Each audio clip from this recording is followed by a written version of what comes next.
اتنا اختلاف ہے امت میں. واضح جیسے اللہ تعالیٰ نے حضرت ابراہیم کے بارے میں واضح الفاظ میں لکھا ہے, رسول اللہ کی نبوت کے بارے میں واضح لکھا ہے, لہب کے بارے میں واضح لکھا ہے, زید کا نام لے کے مطلب بات واضح لکھی ہے. اسی طرح سے حضرت علی رضی اللہ تعالیٰ عنہ, چلے اہل سنت کے نزدیک ابو بکر ہیں, تو ان اس حوالے سے کوئی اللہ تعالیٰ واضح آیت رکھ دیتا, نہیں رکھ دیتا, جس سے روح گردانی کرنا جو ہے نا وہ ہوتا. اس کا جواب کئی ایک ہے میرے بھائی, اس کا جواب کئی ایک ہے. دیکھیں عزیز, پہلی بات یہ ہے قرآن مجید کے متعلق ہمارے پیارے بھائی مخالفین کا نظریہ یہ ہے کہ قرآن 7 مختلف ایڈیشنز کے ساتھ نازل ہوئے, 7 مختلف حروف پہ نازل ہوئے, اس میں سے 6 غائب ہیں. تو یہ کون کہہ سکتا ہے کہ اس دوسرے 6 مزید ایڈیشنز میں کیا آتا ہے, قرآن کے 6 مزید ایڈیشنز میں, ٹھیک ہے نا, اللہ نے نازل نہیں کیا, کس کو کیا معلوم اس میں کیا, وہ ہے ہی نہیں. آپ کیسے کہہ سکتے ہیں جب اگر آپ ایک حدیث ہوتی, 2 حدیث ہوتی, ہم چھوڑ دیتے. اتنے زیادہ احادیث ہیں, قرآن کے کئی ایڈیشنز تھے, 7 ایڈیشن سے 7 حروف تھے, اور وہ الفاظ میں ایک دوسرے سے مختلف تھے. یہاں تک کہ حکیم ابن حزام جب وہ سورہ فرقان کی تلاوت کر رہے تھے تو عمر صاحب ان کو مارنے لگے تھے کہ یہ کیا تلاوت کر رہا ہے, ٹھیک ہے نا. تو اور نبی کریم صلی اللہ علیہ وسلم نے فرمایا یہ سب اللہ کی جانب سے اللہ نے 7 حروف پہ نازل کیا, یعنی 7 مختلف الفاظ کے اطوار کے ساتھ نازل کیا. اس میں کیا تھا تو کسی کو نہیں معلوم. کیا کیسے کہہ سکتے ہیں کہ اس میں کیا نہیں تھا وہ چیز. ایک جواب. دوسری جواب, اگر نام ہوتا تو نام سے کیا گارنٹی ہے کہ مسلمان اس کو قبول کرتے ہیں, کیونکہ قرآن مجید میں بہت ساری چیزیں ہیں جو آج مسلمان نہیں مانتے. مثلا قرآن مجید میں مستمتعتم به منهن فآتوهن اجورهن فریضہ, جب تم کسی عورت کے ساتھ متعہ کرو تو اس کا پیسہ اس کو دے دو, پیسہ اس کو دے دو. اس میں لفظ متعہ بھی آیا ہے, اس میں یہ بھی آیا کسی عورت کے ساتھ اگر متعہ کرو اس کا پیسہ اس کو دے دو. اس کے ذیل میں احادیث بہت سارے ہیں کہ اس سے مراد نکاح مؤقت ہے, نکاح مؤجل ہے. مسلمان اس کو نہیں مانتے, تو قرآن کی نص ہے, قرآن کی مخالفت کریں گے اس کو نہیں مانیں گے. تو یہ کوئی گارنٹی ہے. مثلا قرآن مجید میں ہے اغسلوا وجوهكم وايديكم الى المرافق وامسحوا برؤوسكم وارجلكم الى الكعبين, پیروں کی مسح کرو.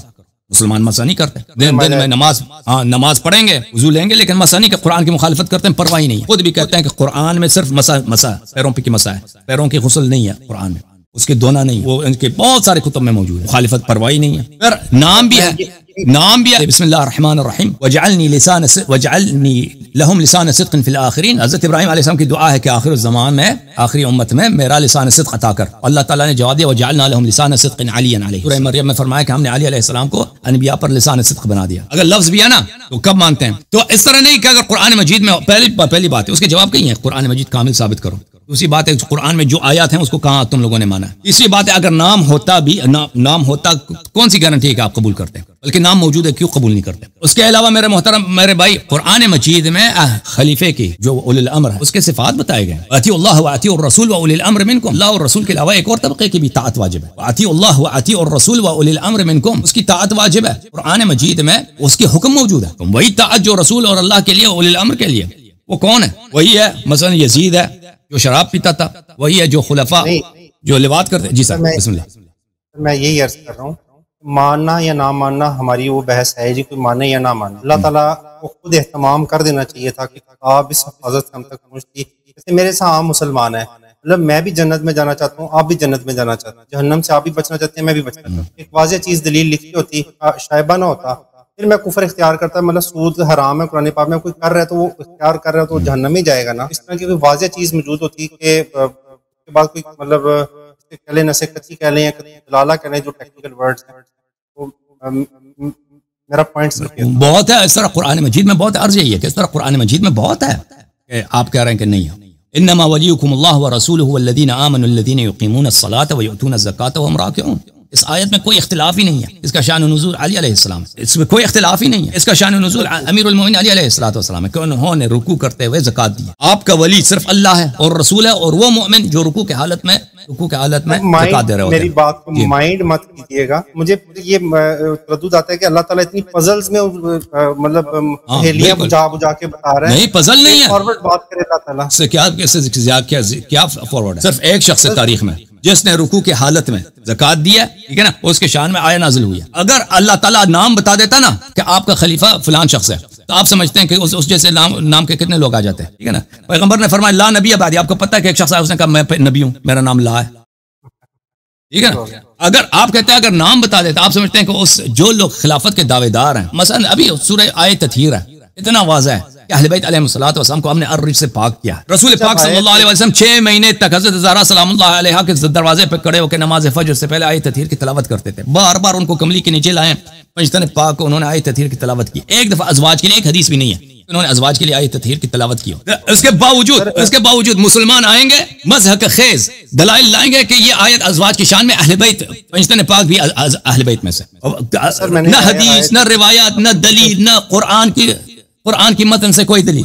اوکے تو یہ کہنا کہ دیکھیں بھائی صاحب اب جب آپ کہہ رہے ہیں کہ قرآن میں امامت پہ دلیل ہونی چاہیے, قرآن میں بہت پہلی بات ہے, میں نے کہا اس کے کئی جواب ہے, قرآن کا کامل ہونا ثابت کرو. جب تو آپ کے کتب میں یہ بات میں آپ کو فرد کے طور پہ نہیں کہہ رہا ہوں, اپنے مسلمان بھائیوں سے کہہ رہا ہوں, آپ کی کتب میں اس کا بات کی بہت ساری دلائل ہے کہ قرآن ناقص ہے, تو پھر ختم بات ہی ختم ہے. دوسری بات یہ کہ قرآن کی وہ باتیں جو ہیں قرآن میں اس کو کیوں نہیں مانتے. تیسری بات اگر قرآن میں نام ہوتا تو آپ کیا سمجھتے ہیں قرآن میں نام سے مشکل کو حل نہیں کرتا, صفات مشکل کو حل کر دیتے ہیں بھائی. وہ صفات جو کیونکہ نام کسی کا چینج کرنا بڑا آسان ہے. اگر قرآن میں یہ ہوتا ہے نا کہ آپ کا امام زید ہے, یہاں پہ اب اللہ جانتا ہے کہ یہاں پہ آج کے زمانے میں ہزار ملین کے لوگ ہوتے ہیں, ان کے والد نام زید رکھتے ہیں تاکہ اس کو حکومت مل جائے. اللہ کی قسم اس طرح ہوتا. اگر قرآن میں کوئی ایسی آیت ہوتی کہ آپ کے امام کا نام فلان شخص ہے ٹھیک ہے نا. یہ حضرت موسیٰ ابن عمران علیہ الصلوۃ والسلام کے آنے سے پہلے بنی اسرائیل غلامی میں تھے. آپ کو پتہ ہے حضرت یوسف علیہ السلام بنی یعقوب کو کنعان سے مصر لے گئے تھے. یہ بڑے عزیز تھے. یوسف علیہ السلام کے زمانے میں بنی یعقوب مصر میں بڑے, کیونکہ بادشاہت ان کے ہاتھ میں تھی, حکومت ان کے ہاتھ میں تھی. مرنے سے پہلے یوسف علیہ السلام نے بنی اسرائیل کو بتایا میرے مرنے کے بعد لوگ ذلیل ہو جاؤ گے. فرعون کی قوم جو ہے آپ کو اپنا غلام بنائے گی, لیکن آپ کی نجات ایک فرد کے ہاتھ میں ہے جس کا نام موسیٰ ہوگا, اس کے والد کا نام عمران ہوگا, وہ آپ ہی میں سے پیدا ہوگا اور وہ پیغمبر ہوگا. تو وہی ہوا حضرت یوسف علیہ السلام کے مرنے کے بعد بنی اسرائیل میں سب لوگ ذلیل ہونا شروع ہو گئے. فرعونیوں نے ان کو غلام بنایا. یہ ان کے زنانیاں ان کے گھروں میں کام کرتے تھے, ان کے مردوں کو غلامی ان سے کراتے تھے, نوکری جھاڑو لگاتے تھے, وہ جب بنگی وغیرہ ہوتے ہیں اس طرح. اور یہ سب مومن مسلمان پیغمبر زادہ سید تھے یہ سب لوگ. لیکن ان کے سب کے دلوں میں ایک امید ہے کہ ایک فرد آئے گا. یوسف علیہ السلام کا وعدہ ہے, پیغمبر کا وعدہ کیا ہے؟ وعدہ یہ ہے کہ ایک فرد آئے گا, موسیٰ نام ہے, اس کے والد کا نام عمران ہے, اور وہ ہمیں غلامی سے چھٹکارا دے گا. آپ کو پتہ ہے بنی اسرائیل میں اس زمانے میں کتنے موسیٰ ابن عمران ہوتے تھے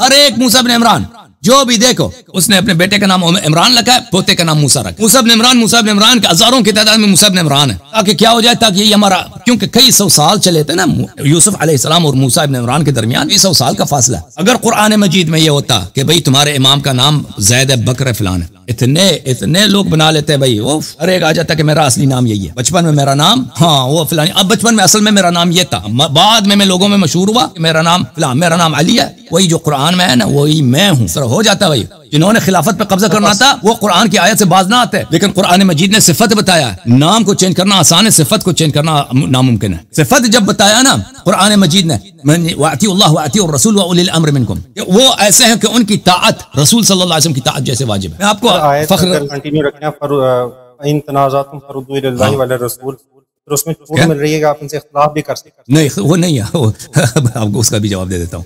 بلکہ اولی الامر سے نزاع کرنا حرام ہے. میں آپ کو بتا دیتا ہوں. عزیزو ملاحظہ فرمائے, صحیح بخاری کتاب دار احیاء التراث العربی, ملاحظہ فرمائے یہاں پر کتاب الفتن میں رسول پاک صلی اللہ علیہ وآلہ وسلم سے کئی ایک روایت نقل کی ہے کہ اولی الامر کے ساتھ نزاع کرنا حرام ہے. حرمت النزاع مع اولی الامر. ملاحظہ فرمائیے, انکم سترونی بعدی انکم سترون بعدی اثرة وامورا تنکرونها, قال فما تأمرنا یا رسول اللہ صلی اللہ علیہ وآلہ, ادوا الیہم حقهم وصلوا اللہ حقکم. میرے بعد عمراء آپ پہ ظلم کریں گے, ہم کیا کریں یا رسول اللہ, ان کا حق ان کو دے دو, ان کا حق ان کو دے دو, اپنا حق اللہ سے مانگو. اچھا فرماتے ہیں کہ نبی کریم صلی اللہ علیہ وسلم نے ہم سے بیعت کیا, بیعت لے لیا. کیا بیعت کے شرط کیا تھا؟ بیعت یہ تھے ان بایعنا علی السمع والطاعة فی منشطنا ومکرہنا وعسرنا ویسرنا وان لا ننازع الامر اہلہ. ہم جو ہے نا ہم نزاع نہ کریں خلفاء کے ساتھ. پیغمبر صلی اللہ علیہ وآلہ وسلم نے ہم سے وعدہ لیا تھا. بات ٹریک ہو گئی ہے. جی سر, بات ہماری ڈی ٹریک ہو گئی ہے.